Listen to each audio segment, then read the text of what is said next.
tech giant that once stood shoulder to shoulder with Sony and Sharp completely vanished from the face of the earth in just a few short years. This isn't science fiction, it's the jaw-dropping real story from Japanese business history. Electric, a household name that everyone knew. What dark business secrets were hiding behind its disappearance? What I'm about to tell you is a complete story about ambition, betrayal, natural disasters, and ultimate destruction. It begins with a shipwreck that nearly claimed the founder's life.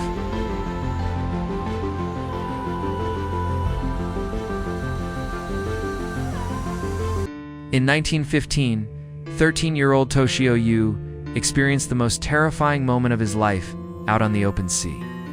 He was working on a cargo ship transporting limestone when suddenly a nearby warehouse exploded in a massive blast, sank his vessel, and young Toshio found himself fighting for his life in the freezing ocean waters. This accident completely changed his destiny. Without this shipwreck, there might never have been a Sanyo Electric. Japan's tech history would have been written entirely differently. After escaping death's grip, Toshio made a decision. He was getting out of the industry that nearly killed him. But fate has a funny way of working. His brother-in-law, Konosuke Matsushita, had just started up a small electrical factory in Osaka. This seemingly ordinary choice actually put Toshio into an industry that was about to change the world. More importantly, he was about to witness the birth of a business empire, Konosuke Matsushita. The legendary figure, later known as the God of Management, was just a young entrepreneur with big dreams back then. Toshio became one of his earliest employees and most trusted right-hand man. During Matsushita Electric's early days, Toshio was involved in virtually every major decision. Their first hit product was a bicycle lamp, a revolutionary device that wouldn't blow out in strong winds. Toshio watched firsthand how this simple innovation transformed into massive commercial success. More crucially, he learned Matsushita's business philosophy: always put consumer needs first. However, World War II shattered this peaceful learning environment. The Japanese government forced all factories to switch to military production, and Matsushita Electric was no exception. Toshio was assigned to run the shipbuilding division, an almost absurd decision, an electronics company building ships. But in the madness of wartime, nothing made sense anymore. The post-war reckoning was even more brutal. Allied headquarters labeled Matsushita Electric as a war zaibatsu, facing potential dissolution. At this critical moment, Toshio made a decision that shocked everyone. In 1946, Toshio suddenly resigned. No official explanation was given, but insiders understood this was a carefully orchestrated political sacrifice. By having Toshio take responsibility for wartime activities and leave, Matsushita Electric successfully escaped dissolution. But this sacrifice wasn't without reward. Matsushita privately gave Toshio a precious parting gift: an unused factory and all the technology for producing bicycle lamps. More importantly, he retained the rights to use the national brand. This wasn't just business support, it was like a master's final helping hand to a student. In February 1947, Sanyo Electric was officially founded. The name Sanyo meant three oceans: Pacific, Atlantic, and Indian, reflecting Toshio's global ambitions from day one. But reality was far harsher than dreams. Factory. The first factory only had power for 8 hours a day, raw materials were extremely scarce, and employees often worked in dim conditions. But Toshio had a secret weapon: all the business wisdom he'd learned from Matsushita. Soon, Sanyo's bicycle lamps captured 60% of Japan's market share. This was just the beginning. Bigger opportunities were waiting for them.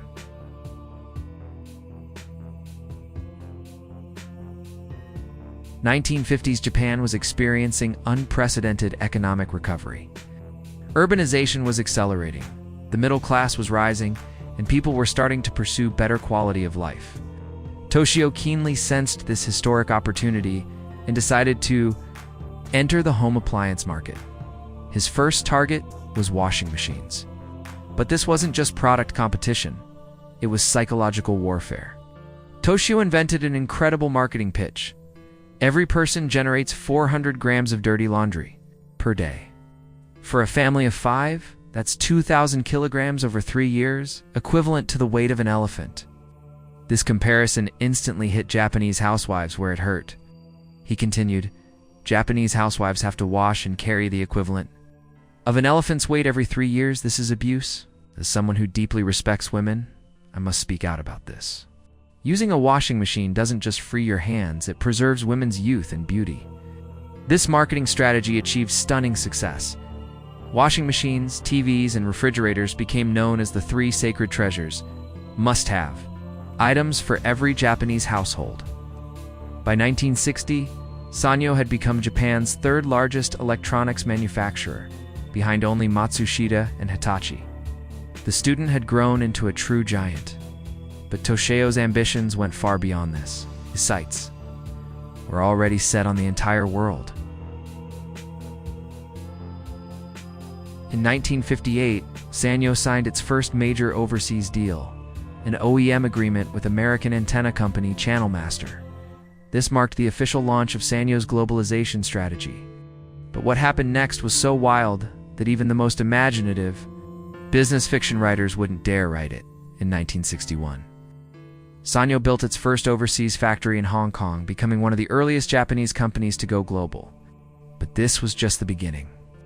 To circumvent trade barriers and reduce costs, Sanyo started building factories worldwide.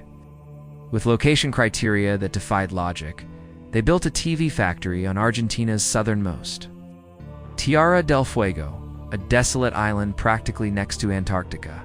They built factories in Ghana, producing refrigerators and air conditioners for export to the US.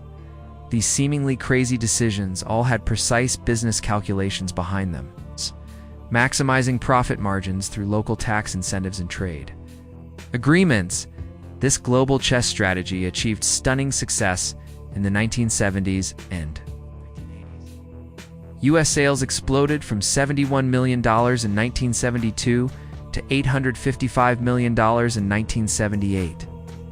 They didn't just establish a foothold in global markets, they accidentally cultivated a future super-dash competitor in 1968.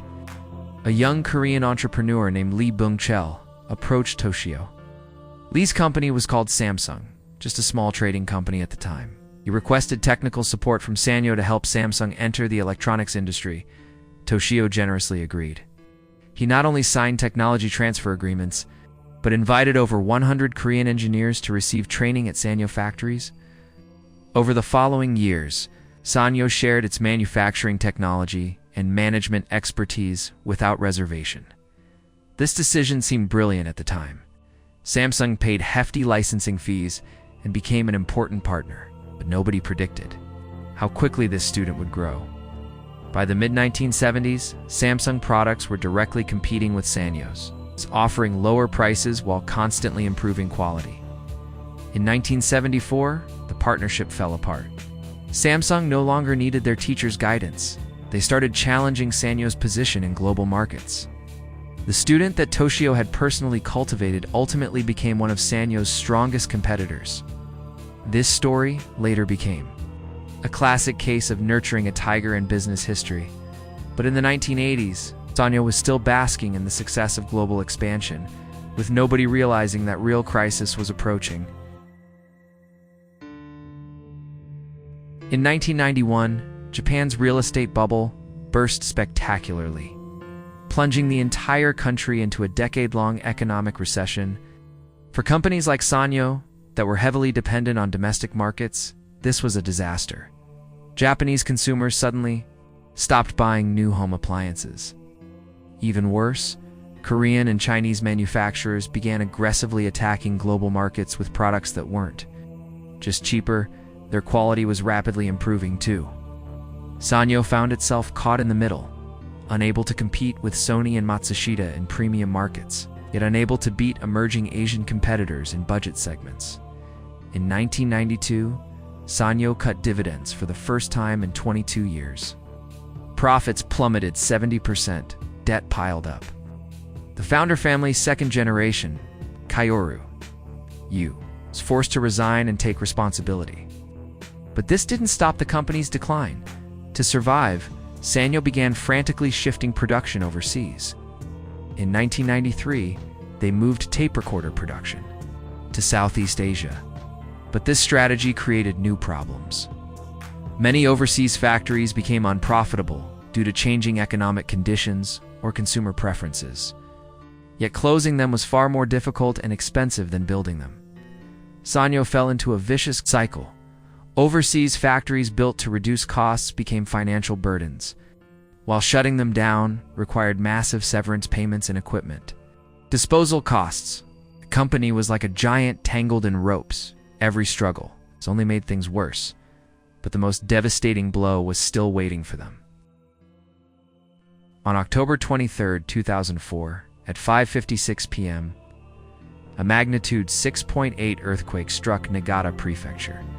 Near the epicenter sat Sanyo's most important semiconductor factory, a multi-billion yen state-of-the-art facility producing critical chips. When the earthquake hit, the factory's exterior walls looked intact, but inside was total chaos. Equipment worth hundreds of millions of yen was toppled. Silicon wafers in production were completely destroyed, and the clean room's filtration systems were utterly damaged.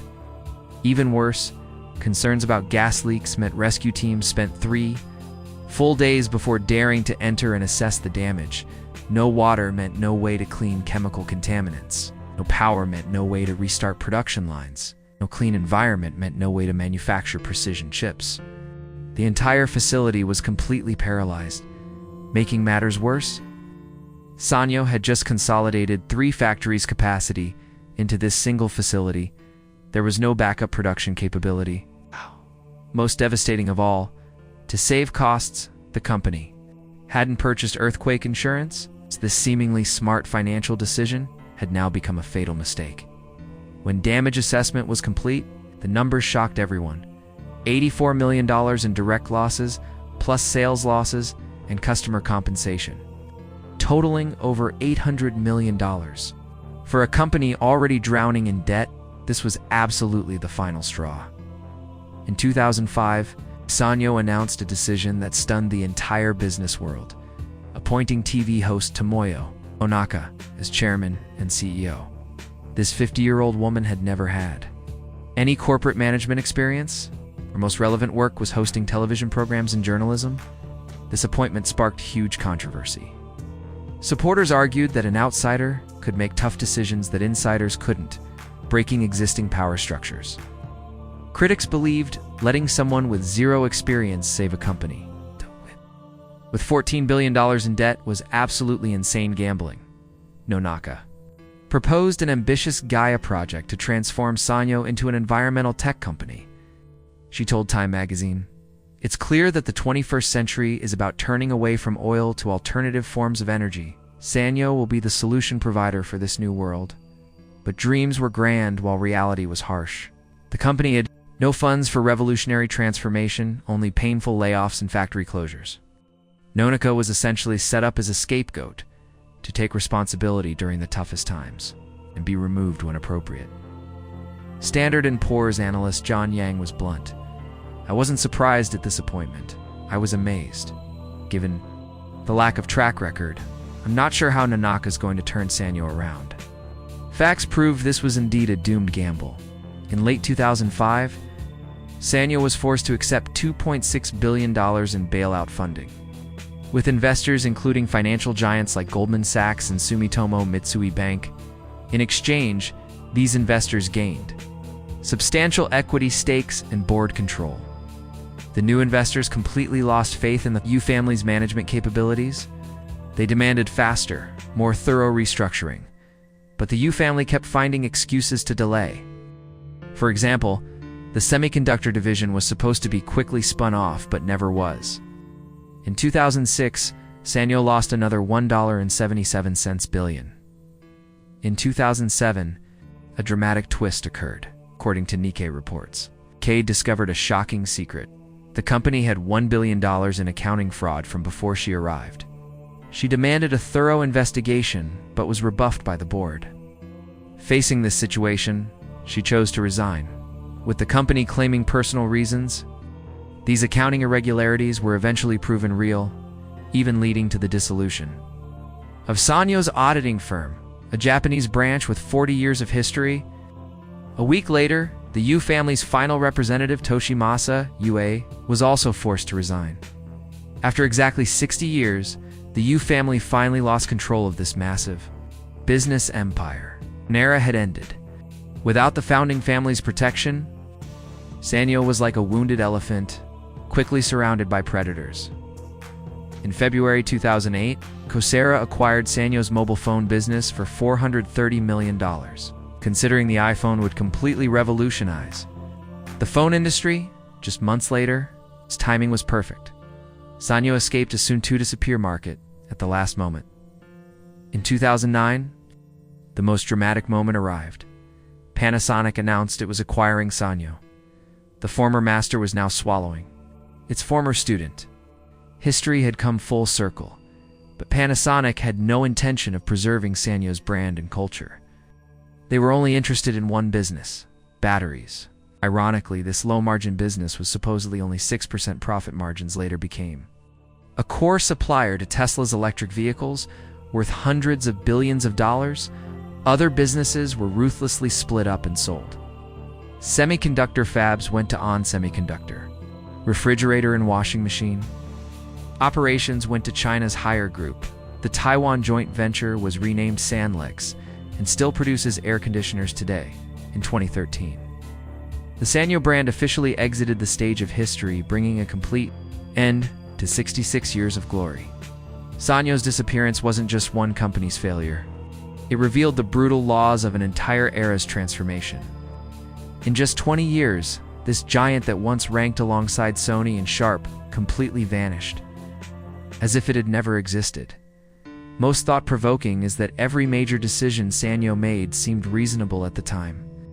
Globalized production to reduce costs, technology transfer for short-term profits, diversified investment to spread risk.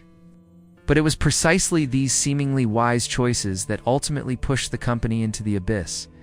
Even more ironic is that Sanyo's long-pursued oceans globalization dream ultimately came true, just in the form of being dismantled and sold off. Today, former Sanyo businesses are scattered across the globe. Battery technology powers Tesla factories in America. Home appliance operations continue production in China's Haier facilities. Semiconductor technology creates value in factories. Worldwide, in this rapidly changing business world, nothing is permanent. Yesterday's kings can become tomorrow's footnotes. Yesterday's students can become tomorrow's teachers. Sanyo's story reminds us, in the ocean of commerce, only companies that constantly adapt to change can survive long-term. Those who once witnessed Deo products might still find old tape recorders or TVs bearing the Sanyo logo in some corner. They quietly tell the story of a bygone era, about ambition, innovation, success, and ultimate destruction. This is the complete story of Sanyo Electric. From a boy who survived a shipwreck, to an entrepreneur who built a business empire, to a brand that ultimately disappeared into the river of history. 66 years of rise and fall taught us a profound lesson about the brutality of business.